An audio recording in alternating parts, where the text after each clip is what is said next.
Direto de Brasília, política e economia. O comentário de Gustavo do Vale. Converso agora com o Gustavo do Vale, diretamente de Brasília, que chega com o seu comentário desta quarta-feira. Olá, amigos. Como disse o grande poeta brasileiro Cartola, é com os olhos rasos d'água e o coração ferido que começo essa nossa conversa de hoje, tendo em vista o falecimento da nossa querida Isabela, ocorrido no domingo. Mas, vida que segue, e a gente tem que continuar comentando, tem que continuar fazendo a nossa rádio funcionar mesmo com o coração ferido. Esse país é um país interessante. E eu sempre disse aqui que a gente não pode tomar decisões no mercado financeiro de afogadilho. Olha o que aconteceu na sexta-feira. Quando o senador Flávio Bolsonaro anunciou que seria o escolhido do seu pai, o ex-presidente Jair Bolsonaro, para presidente da República, a Bolsa despencou mais de 4%. Teve ação de bancos que desceram 7%, que é realmente inexplicável. E o dólar subiu como não se via já há algum tempo. E quando foi ontem, as coisas voltaram ao normal. Ou seja, claro que evidentemente não ao mesmo patamar de sexta-feira, mas começou uma reação de modo que quem, por acaso, vendeu ações na sexta-feira provavelmente perdeu dinheiro. E isso por causa de uma decisão política que, na minha opinião, evidentemente, simplesmente porque o governador de São Paulo, Tarcísio de Freitas, não foi o ungido pelo ex-presidente. E como todos nós sabemos, ele é o preferido aí do sistema financeiro como um todo.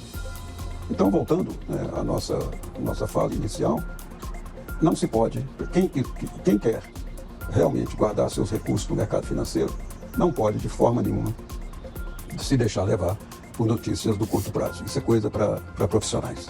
Daqui a pouco o IBGE divulga a inflação do mês de novembro e que, segundo a projeção aí dos economistas, deve ficar em torno de 0,20% ao mês. Vamos ver como é que vai ser. E no mesmo dia, só que mais à tarde, o Copom decide a taxa de juros do Brasil, que, como eu já disse para vocês, também deve ficar nos 15% ainda nesta reunião. À tarde também nós teremos, do ponto de vista do mercado internacional, a decisão de política monetária dos Estados Unidos, com uma expectativa majoritária para o novo corte de 0,25 pontos percentuais nos títulos do Tesouro americano.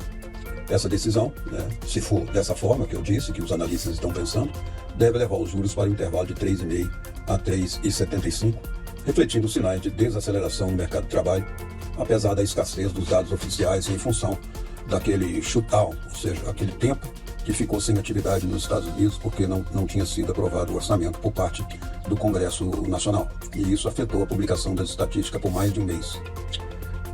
Vamos ver também se o ponto de atenção, e aí vale para o Brasil também, se a decisão será unânime, dado que tem aumentado lá nos Estados Unidos a divergência interna do comitê desde a entrada de membros indicados pelo atual governo.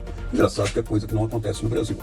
Aqui no Brasil nós já temos diversos diretores indicados pelo presidente Lula, inclusive o presidente, mas tem o Banco Central, o Comitê de Política Monetária, tem mantido a sua linha de trazer a inflação para a meta, mantendo os juros nesse 15% ao ano, que, segundo a projeção do mercado para a inflação desse ano, que no relatório Focus de ontem, que foi de 4,40, nós teremos aí uma taxa de juro real assim, quase de 11% ao ano, que é efetivamente um absurdo e impede qualquer atividade produtiva que tenha um rendimento dessa magnitude.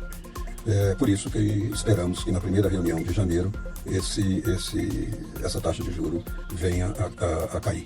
Falando das projeções do relatório Focus, o PIB, o crescimento do PIB foi 2,25, a projeção deve ficar em 2,25 mesmo e em 1,80 para o ano que vem. E a Selic, como eu disse, a previsão é de 15% até o final desse ano e 12,25% para o ano que vem, que também vai ser uma taxa de juro real muito grande, o que realmente deve atrapalhar a economia num ano de eleição que a rigor já praticamente começou com essa questão do senador Flávio Bolsonaro, da qual nós já conversamos aqui nesse espaço. Por hoje é só, um grande abraço a todos e até amanhã.